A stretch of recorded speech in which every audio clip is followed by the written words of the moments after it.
네, 정치권이 뭐 갈수록 더 어지러워지고 있습니다. 국가의 원로로서 갈피를 잡아주고 계십니다. 박찬종 변호사님 모셨습니다. 어서 오십시오. 네, 안녕하십니까. 이번에 국회의장의 추미애가 뭐 되는 걸로 알았는데 떨어지는 사태가 났습니다. 이거 어떻게 뭐 암수가 있었나요? 그래서 저도 좀 의외성을 느끼는데 뭔가 그게 민주당 내에 이제 그 국회의장 후보를 결정을 하면 그게 이제 본회의 가면 과반수 넘는 의석이 있으니까 그게 자동으로 된다고 봐야 되는데 그 정성호 의원하고 조정식 네.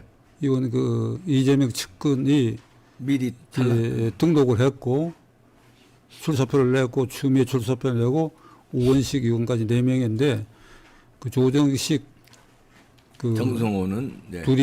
두 사람을 이제 포기해 버리고 네. 그 추미애 쪽을 몰아준다 이랬는데 그 우원식 추미애 경쟁을 했는데 그 추미애 의원이 낙마를 해버렸어. 네. 표차가 얼마나 있었는지는 모르겠는데 뭐 상당수 있었던 것 같아. 네. 그 제가 느끼는 것은 이재명 대표의 그 암수가 있었던 거 아니냐라고 하는 느낌도 하나 있어요. 네. 왜 그러니까 이 추미애를 국회의장 시키는 게 자기에게도 부담이 되는데 또 안 시켰을 때 올 반발을 생각해가지고 겉으로는 시키는 척 이렇게. 그 시키는 척 한 거 아니냐. 그래갖고 정승호 조정식을 낙마시키고 결국 우원식 쪽으로 가는 방향으로 물기를 터주지 않았냐. 이게 우리 정치가 이 최근에 이르러서 특히 이재명 대표, 조국 이런 사람들이 등장한 이후에 모략극, 네. 그다음에 허위사실, 그다음에 선동, 선전 이 프레임이 아주 강화됐기 때문에 네. 이게 추미애 의원 낙마에도 이재명 대표의 고도의 암수가 있지 않느냐. 네. 그러니까 심모원려, 원려 예, 그건 뭡니까? 깊이 생각하고 멀리 내다봐가 예. 추미애는 결국은 자기가 전당대회나 대통령 후보 경쟁에 장애물이 될 수 있고 그러니까 그 속으로 제거하는 고차원의 수를 쓴 거 아니냐. 근데 저는 이렇게 생각해요. 네. 민주당의 이번에 22대 당선자 전체로 보면 상당수가 신인들이 돼 있거든. 네. 그게 물론 이재명 대표가 찍어서 된 사람이지만은 자기들 임기 4년이 지금 보장되어 있는데 추미애 국회의장 그걸 민주당이 업고 찍어서 올려 세웠다. 이거 아무 부끄럽다 이 말이야. 아무리 생각해도. 그러니까 친 이재명 계고 이재명의 은혜를 입어가 국회의원 당선됐다 하더라도 지역구라는 데를 가보면 그게 추미애 별로 인기도 없고 그런 걸 아마 느꼈을 거예요. 그러니까 이재명 대표의 고도의 암수 이전에 나는 그 22대 민주당 당선자들이 이게 부끄러우니까 추미애를 지지 안 한 거 아니냐. 그렇게 보는 게 옳지 않느냐 하는 생각이 있는데 네. 저건 이 민주당의 지금 이재명 대표와 강경파들이 그 하는 일들을 보면 말이죠. 이회 민주주의와 정당 민주주의를 완전히 짓밟고 있어. 예. 그러니까 처음에는 누구 눈에도 이재명 대표가 추미애 의원을 찍어가지고 임명하는 것처럼 보였잖아요. 예. 그러니까 그 행태가 헌법 8조에 규정되어 있는 정당 민주주의 규정을 정면을 위배하고 있거든. 지금 저런 방식으로 하는 게.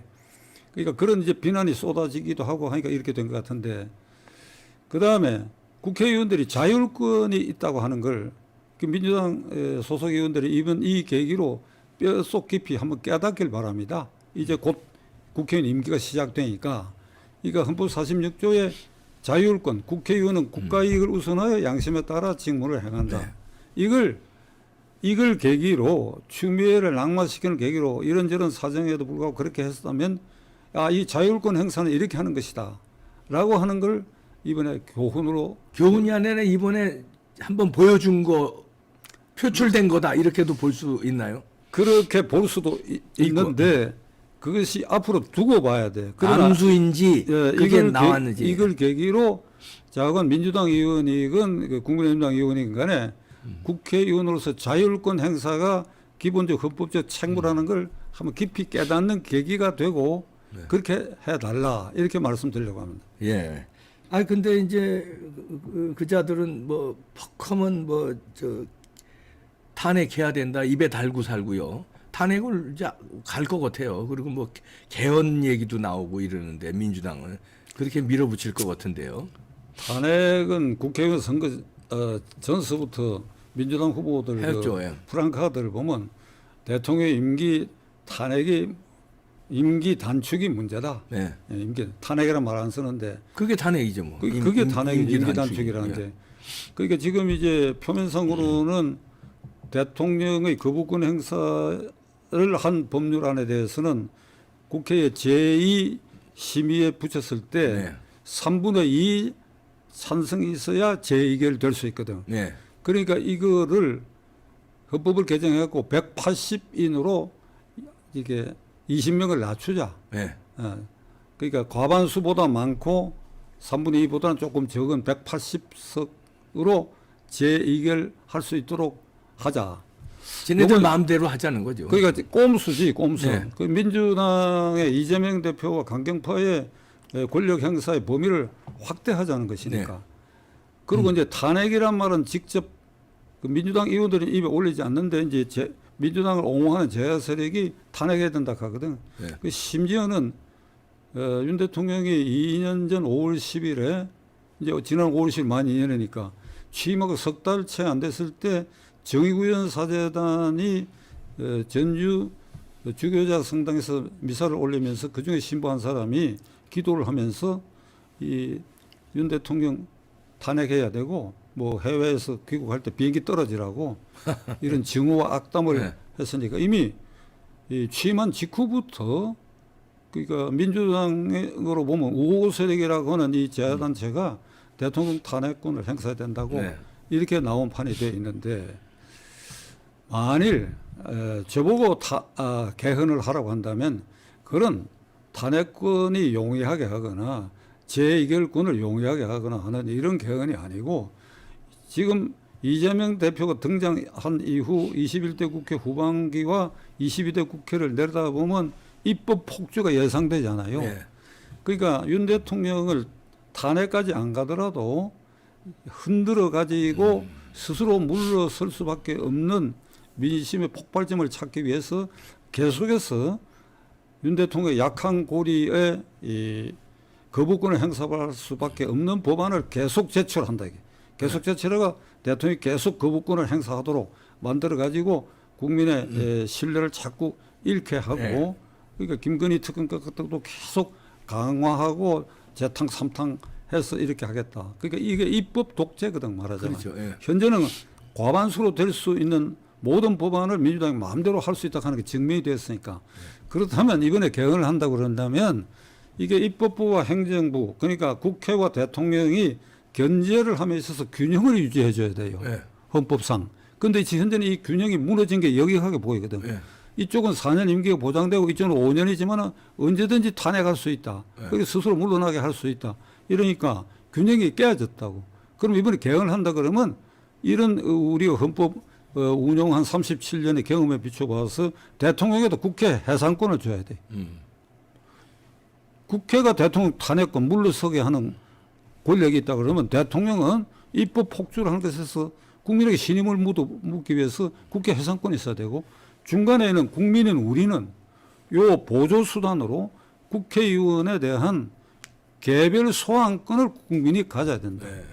이렇게 해야 이 3자 사이에 균형이 맞는 거 아니냐. 근데 이런- 압도적 다수인 민주당 사람들이 그거 할까요? 절대 안 하겠죠. 절대 안 하고 네. 안 하죠. 예. 그러면 이제 절대로 입법 독재를 하겠다 이렇게 하겠다는 되면 거지. 결론이 어찌 되느냐. 천심이 무심치 않을 것이다. 네. 그 여수도 제가 한번 말씀을 드린 것 같은데 네, 말씀하셨습니다. 이게 민심이라는 게 아침 저녁 다릅니다.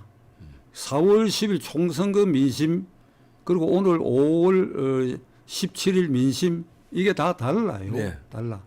그러니까 4월 10일 총선거 선거법에 의해 헌법과 선거법에 의해서 국회의원 선거가 있었던 그날의 의석수가 그날의 민심을 그러니까 수치화해 가지고 그게 소선거구다 보니까 인구가 들쭉날쭉하고 이래 가지고 잠깐 90석 대 161석 71석 차이가 났지만은 네. 양쪽 후보들의 총 득표 수를 비율로 따지면 5%. 50대 45야. 네. 50대 45인데 이게 그 비율대로 하면 국회의원 의석 차이가 15석 내외가 돼야 된다고. 네. 그 71석으로 벌어져 버렸단 말이에요. 그 다음에 또 하나는 이는 민주당이 명심해야 할 부분인데 지난 선거에 전체 국민 중에 3분의 1이 투표 안 했습니다. 그러니까, 예. 뭐 여러 사정이 있겠지만은 그 3분의 1의 민심이 어떤지는 물에 지금 잠겨 있다고. 네. 그게 언제든지 이쪽이나 저쪽으로 갈 수 있는 것이다. 그러니까 다시 말하면 이 4월 12일에 총선거의 의석수로 표현된 그 민심은 그날 하루의 여론조사 결과의 민심이다.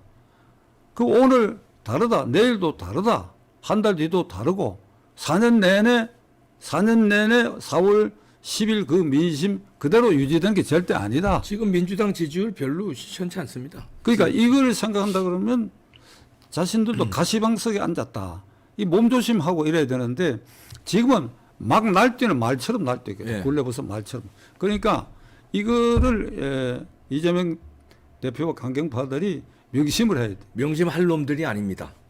지금까지 지켜본 거에 따르면요. 절대로 명심할 놈들이 아닙니다. 그놈들한테는 소기의 경읽기예요. 경을 암만 읽어봐야.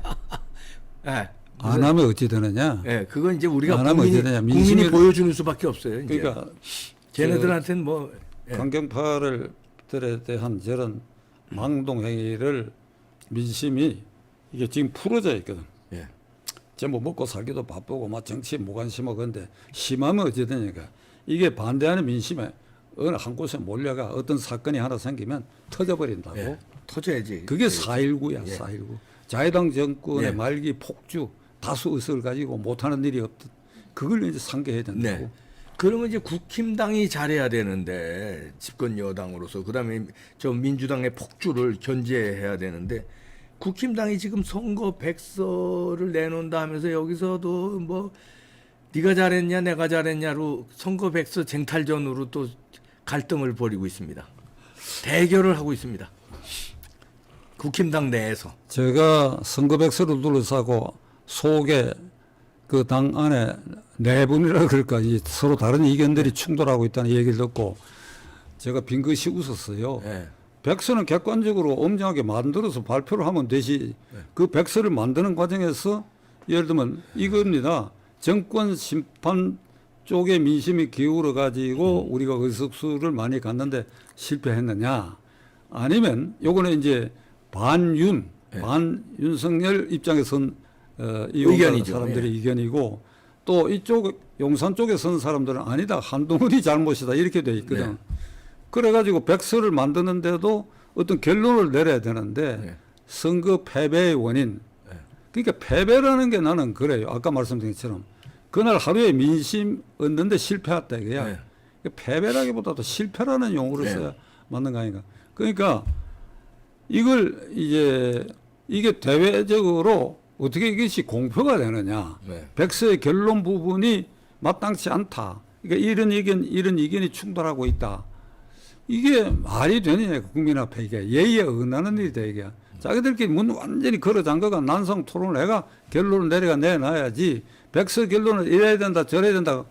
공중전을 하고 있거든, 공중전. 네. 그 이봉규 대표는 그거 어떻게 생각해요? 나한테 묻기 전에. 저는 백약이 무효라고요. 이 저 선거 백서 백날 이런 식으로 해봐야 아니 왜냐면 헛다리 짚는 거가 되고 부정선거에 당했다면 부정선거로 당해놓고선 윤이 잘못했다, 한이 잘못했다, 공천이 물론 그것도 다 잘못했지만 부정선거로 흔들어 놨으면 그 부정선거부터 건드려야 되는 거 아닙니까? 핵심이 뇌종양인데 배탈을 보고 무슨 발에 무좀을 보고 무슨 이상한 걸 변비를 보고 치질을 보고 이러면 되지 않게 뇌종양이 여기 있는데 그럼 뇌종양부터 진단을 하고 거기에 파생되는 합병증이 있었고 뭐가 있었다고 그래야지 핵심은 안 건드리고 백날 해봐야 소용없는 거 아닙니까? 나는 지난 선거가 그 조국 씨가 그 당 만들어 가지고 네. 등장할 고 무렵까지는 이 4월 10일 선거가 이게 야당 심판 쪽에 기울어 있었어요. 네. 야당 심판.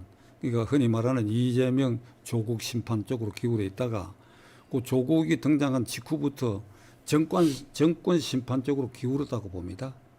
정권 심판 쪽으로. 네, 정권. 결국 윤석열 대통령의 실수나 실패한 몇 가지 일들이 민심에 영향을 끼치기 시작했고 그런 과정에서 저는 이렇게 생각해요. 한동훈 이 비상대책위원장을 바라다 봤을 때 왜 이걸 좀 완전하게 잘못했냐 이런 부분을 지적할 수 있어도 그 의석수에서 뒤진 전적인 책임이 한동훈에게 있다고 얘기하는 건 나는 내가 납득 못해. 유권자의 한 사람으로서. 그러니까 제 결론은 제발 백서 만드는데 그 결론이 어찌 될 것인가를 두고 싸우는 거 그거 좀 보이지 마라. 그게 대통령에게도 마이너스고 국민의힘당에도 마이너스 된다. 오늘 요렇게 그 부분 내가 결론을 내려고 합니다. 근데 백서를 자기네들이 이제 말하자면 실패한 정당에서 지금 이렇게 백과점식으로 하는 게 옳을까요? 아니면은 제3자들 그러니까 뭐 학자라든지 제3자가 백서를 니들은 이렇게 때문에 졌다 하고 예를 들어서 변호사님 같은 분들 국가의 원로 그다음에 정치학자 그다음에 뭐 통계 전문가 그다음에 뭐 외국에서 바라본 뭐 한국 정치에 능한 외국 사람 이렇게 해서 쭉 그 어떤 그 위원단인가 이걸 만들어서 백서를 만드는 게 공정할까요? 그러니까 어떤 길을 가든지 간에 네. 결론 나기 전에 네. 싸우는 모습을 보이지 마라. 네. 그게 내 결론이야. 네, 알겠습니다. 백서 가지고 전쟁을 벌이고 있습니다. 박찬정 변호사님이셨습니다. 감사합니다. 네, 수고하셨습니다.